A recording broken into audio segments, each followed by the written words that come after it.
Hi, പുതിയൊരു വീഡിയോയിലേക്ക് സ്വാഗതം. ഈ വീഡിയോ ഹൈറിച്ചിനെ കുറിച്ച് തന്നെയാണ്. നമുക്കറിയാം, വെറും മണിക്കൂറുകൾ മാത്രമേ ഉള്ളൂ ഹൈറിച്ചിന്റെ വിധി വരാൻ വേണ്ടിയിട്ട്.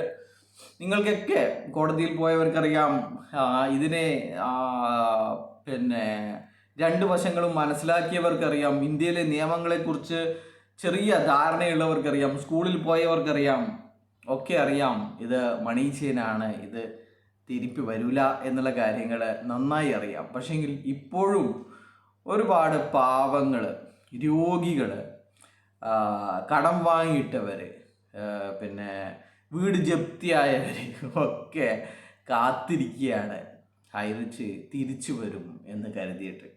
ഹൈറിച്ച് തിരിച്ചു വരും. പിന്നെ എന്തായാലും തിരിച്ചു വന്നു കഴിഞ്ഞാൽ ശ്രീനാഥ് പ്രതാപനാണോ ഇനിയിപ്പോൾ നിങ്ങൾ പറയുന്ന ശ്രീധരനാണോ, എന്തായാലും ശ്രീധരൻ ഒരു കാര്യം വ്യക്തമാക്കിയിട്ടുണ്ട്. പണം വലിച്ചു പോകാനാണെങ്കിൽ നമുക്ക് കുറച്ച് ബുദ്ധിമുട്ടുണ്ടാകും എന്നുള്ളത്. പണം വലിച്ചു പോകാൻ ആരെയും സമ്മതിക്കില്ല എന്ന്. എന്തായാലും പിന്നെ അത്തരത്തിൽ ആരും കാത്തിരിക്കേണ്ട. പണം വലിച്ചു പോകാൻ വേണ്ടിയിട്ടല്ല നമ്മളത് നാഷണലൈസ്ഡ് ബാങ്കിൽ FD ഇട്ടിരിക്കുന്നത്. നിങ്ങൾക്കൊന്നും വലിച്ചു പോകാൻ വേണ്ടിയിട്ടല്ല. നിങ്ങൾക്കറിയാം, നിങ്ങൾ ഒക്കെ കൊടുത്തിരിക്കുന്നത് കൺസൈൻമെൻറ്റ് അഡ്വാൻസ് ആണ്. Consignment advance. അപ്പോൾ ഈ കൺസൈൻമെൻറ്റ് അഡ്വാൻസ് നിങ്ങൾക്ക് പിന്നെ മെച്യൂരിറ്റി ആയിട്ടാകുമ്പോൾ തിരിച്ചു കൊടുക്കേണ്ട ഒരു സാധനമല്ല ഈ കൺസൈൻമെൻറ്റ് അഡ്വാൻസ്. കൺസൈൻമെൻറ്റ് അഡ്വാൻസ് എന്ന് പറഞ്ഞു കഴിഞ്ഞാൽ അതിന് നിങ്ങൾക്ക് സാധനങ്ങൾ വാങ്ങാം. മല്ലിപ്പൊടി, മുളക് പൊടി, ചായപ്പൊടി, പിന്നെ ഉള്ളി, സവാള, എന്തോ ഒരു പുതിയൊരു പച്ചക്കറി ഉണ്ട്, പിന്നെ ശ്രീനാഥ് പ്രതാപന് മാത്രം അറിയുന്ന ഒരു പച്ചക്കറി, അത് വിദേശത്തേക്ക് കയറ്റി അയക്കുന്ന പച്ചക്കറി. അങ്ങനെയുള്ള പച്ചക്കറികൾ വാങ്ങാം. പിന്നെ നമ്മുടെ സിനിമ പ്രൊഡക്ഷൻ, ഇപ്പോൾ ഒരുപാട് കാര്യങ്ങൾ പറയുന്നത് പ്രൊഡക്ഷൻ ഉണ്ടാകും. ഒരുപാട് സിനിമകൾ നമ്മൾ പ്രൊഡക്ഷൻ ചെയ്യും. അങ്ങനെയാവുമ്പോൾ നമുക്ക് 1000 കോടിയുടെ വെറും 2 കോടി 3 കോടി മുടക്കി നമ്മൾ സിനിമ നിർമ്മിച്ച് 1000 കോടികളുടെ ഇനിയിപ്പോൾ ED അക്കൗണ്ട് ഫ്രീസ് ചെയ്തിട്ടാണ്, അല്ലെങ്കിൽ പുഷ്പ 2 ഇവർ എടുക്കുമായിരുന്നു. അപ്പോൾ അങ്ങനെയാണെങ്കിൽ ഇപ്പോൾ കഴിഞ്ഞ ഒരാഴ്ച കൊണ്ട് പുഷ്പ 2 കളക്ഷൻ്റെത് 1700 കോടിയാണ്. ശരിക്കും പറഞ്ഞു കഴിഞ്ഞാൽ ഇത് നമ്മുടെ ശ്രീനാഥ് പ്രതാപൻ ഹൈറിച്ച് ഓൺലൈൻ ഷോപ്പിയുടെ അക്കൗണ്ടിലേക്ക് വരേണ്ട പൈസയാണ്. ശരിക്കും പറഞ്ഞു കഴിഞ്ഞാൽ HROTTയുമായിട്ട് അവർ കരാർ ഒപ്പുവെച്ചതായിരുന്നു. പക്ഷേ എന്ത് ചെയ്യാം, ED അക്കൗണ്ട് ഫ്രീസ് ചെയ്ത് കളഞ്ഞു. അങ്ങനെയാണ് ഇങ്ങനെയുള്ള വൻ ഹിറ്റ് പടങ്ങൾ നിർമ്മിച്ചുകൊണ്ടാണ് 5 ലക്ഷം ഇട്ട ആൾക്കാർക്ക് 55 ലക്ഷം കൊടുക്കുന്ന ജാലവിദ്യ എന്ന് പറയുന്നത് ഇങ്ങനെയാണ്. വെറും 20 കോടിക്ക് നിർമ്മിച്ച ദൃശ്യം എന്ന് പറയുന്ന സിനിമ 500 കോടിയാണ് ആമസോൺ പ്രൈം ഉണ്ടാക്കിയത്. അപ്പോൾ അതുപോലെയുള്ള ജാലവിധികൾ കാണിക്കാൻ വേണ്ടിയിട്ടാണ് ഇവർ 5 ലക്ഷം നാട്ടുകാരെ എടുക്കുന്ന മുഴുവൻ ആൾക്കാരെ പറ്റിച്ച് സമാഹരിച്ചിരുന്നത്. അപ്പോൾ ഇവർ കുറേ സിനിമകൾ പ്രൊഡക്ഷൻ ചെയ്തുകൊണ്ടിരിക്കുകയായിരുന്നു. അപ്പോൾ അത് നിങ്ങളൊക്കെ കൂടി പറ്റിച്ചില്ലടാ എന്നാണ് എന്നോട് പറഞ്ഞത്. അത് പറയുമ്പോൾ ഉണ്ടാകുന്ന ഒരു ദേഷ്യം, നീയൊക്കെ കൂടി പറ്റിച്ചില്ലേ, നീയൊക്കെ കൂടി പൂട്ടിച്ചില്ലേ എന്നാണ് പറഞ്ഞത്. എന്നിട്ട് എവിടെ സിനിമ എന്ന് ചോദിച്ചാൽ, ഞാൻ ഒരു 5-6 പൊട്ടിപ്പൊളിഞ്ഞ സിനിമയല്ലേ നിങ്ങളെ OTT ഉള്ളൂ എന്ന് ചോദിച്ചാൽ, നീയൊക്കെ കൂടി പൊട്ടിച്ചില്ലേ. അപ്പോൾ ഇത് നമ്മുടെ ഒരു ആമുഖമാണ്. നമുക്ക് പറയാനുള്ളത്, കഴിഞ്ഞ ദിവസമാണ് നമ്മുടെ ബെൻസിത്തയുടെ ഒരു കരച്ചിൽ നമ്മൾ മുന്നോട്ടുള്ള നടപടികളിൽ കേട്ടത്. ബെൻസിത്ത പറയുന്നത്, ഞാൻ വീട് വിറ്റ് പൈസ ഇട്ടു, പിന്നെ അവസാനം പിന്നെ ലോൺ എടുത്ത് റൂബി റാങ്ക് അച്ചീവ് ചെയ്തു. പക്ഷേങ്കിൽ മുന്നോട്ടുള്ള നടപടികളിലെ രമണിയാണോ രജനിയാണോ രമണി എന്ന് പറയാം നമുക്ക്, രമണി അഡ്മിൻ അവരെ ക്രൂരമായി അവരിട്ട മെസ്സേജുകൾ ഡിലീറ്റ് ചെയ്തു. അങ്ങനെയൊക്കെ പറഞ്ഞിട്ടുള്ള ഭയങ്കര വേവലാതികാണ്. ഒരു ക്രിസ്മസ് ആശംസ പോലും പറയാനുള്ള അവകാശം, ഒരു ക്രിസ്മസ് ആഘോഷിക്കാൻ, ഒരു ക്രിസ്മസ് ആശംസ പറയാൻ പോലുമുള്ള അവകാശം ഇപ്പോൾ ഹൈറിച്ചിലെ പാവപ്പെട്ട നിക്ഷേപകർക്ക് ഇല്ല എന്നുള്ളതാണ്. ഇവർക്ക് മലേഷ്യയിൽ ഈ അക്കൗണ്ടുകളൊക്കെ ഫ്രീസായ സമയത്ത് മലേഷ്യയിലേക്ക് ടൂർ പോകാമായിരുന്നു. പക്ഷേങ്കിൽ ഇപ്പോൾ ക്രിസ്മസ് ആശംസകൾ നിരോധിച്ചിരിക്കുകയാണ്, പുതുവത്സരാശംസകൾ നിരോധിച്ചിരിക്കുകയാണ്. അപ്പോൾ ഇങ്ങനെയുള്ള കാര്യങ്ങളാണ് ഹൈറിച്ചിൻ്റെ മുന്നോട്ടുള്ള നടപടികൾ എന്ന് പറയുന്ന ഗ്രൂപ്പിൽ നടന്നുകൊണ്ടിരിക്കുന്നത്. അപ്പോൾ ഇപ്പോൾ വേറെയൊരു സംഭവം നടന്നിരിക്കുന്നതെന്ന് വെച്ച് കഴിഞ്ഞാൽ നമ്മുടെ ഒരാൾക്ക് സ്ട്രോക്ക് വന്നു. അപ്പോൾ സ്ട്രോക്ക് വന്നാലും നമ്മൾ നെഗറ്റീവ് ഗ്രൂപ്പിലൊന്നും നമ്മൾ പോവില്ല എന്നാണ് പറയുന്നത്.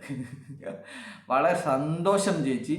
സ്ട്രോക്ക് വന്നു കഴിഞ്ഞാലും ഇനി എന്ത് തന്നെ സംഭവിച്ചു കഴിഞ്ഞാലും നിങ്ങൾ ഈ കമ്പനിക്കെതിരെ കേസ് കൊടുക്കുകയോ ഒരു വെള്ളക്കടലാസിൽ അപേക്ഷ പോലും കൊടുക്കരുത് എന്നുള്ളതാണ് എൻ്റെ അപേക്ഷ. ദയവായി ഇത് നിങ്ങൾ പാലിക്കണമെന്നാണ് പറയുന്നത്.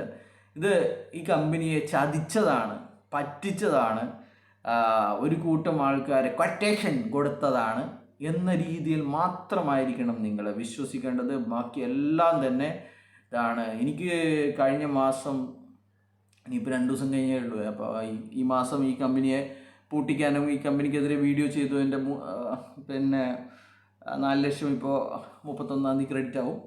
പിന്നെയുള്ളത് FIR ഈ മാസം ഒന്നും ഇട്ടില്ല.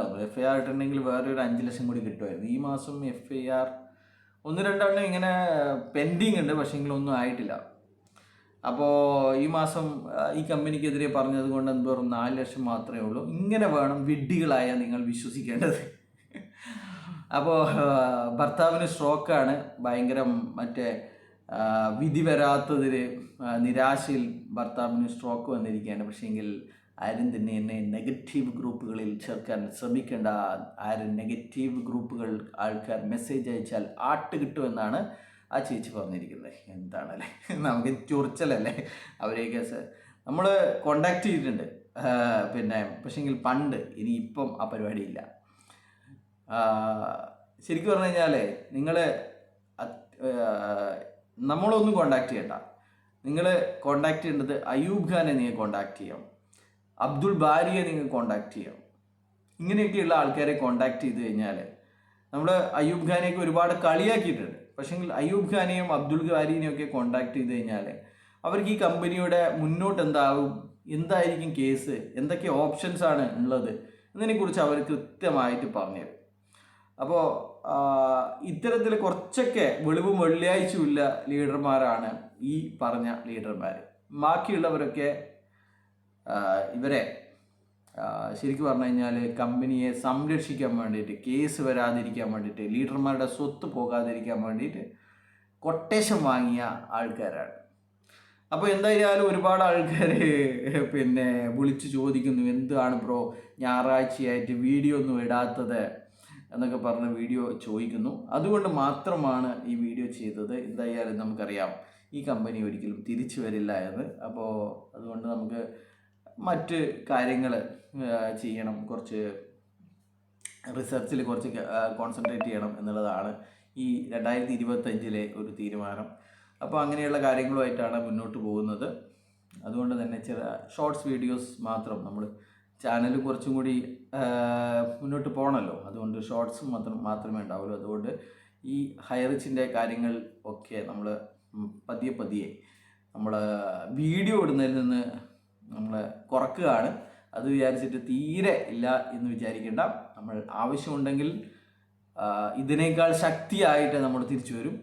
അപ്പോൾ ഇപ്പോൾ ആവശ്യമില്ല എന്നാണ്. ഇപ്പോൾ ക്രൈംബ്രാഞ്ചിൻ്റെ അന്വേഷണമൊക്കെ അവസാന ഘട്ടത്തിലാണെന്നാണ് മനസ്സിലാക്കുന്നത്. ക്രൈംബ്രാഞ്ചിൻ്റെയൊക്കെ വളരെ ഭംഗിയായിട്ട് അന്വേഷണം നടക്കുന്നുണ്ട് എന്നാണ് ഭാര്യയ്ക്ക് ഇന്നലെ വീഡിയോയിൽ പറയുന്നത് കേട്ടത്.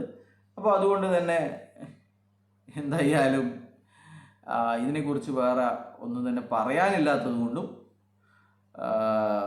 ഇത്ര കഷ്ടപ്പെട്ട ആൾക്കാർക്കൊന്നും പരാതിയില്ലാത്തത് കൊണ്ടും നമുക്ക് മറ്റു കാര്യങ്ങൾ നോക്കാം എന്നാണ് വിചാരിക്കുന്നത്.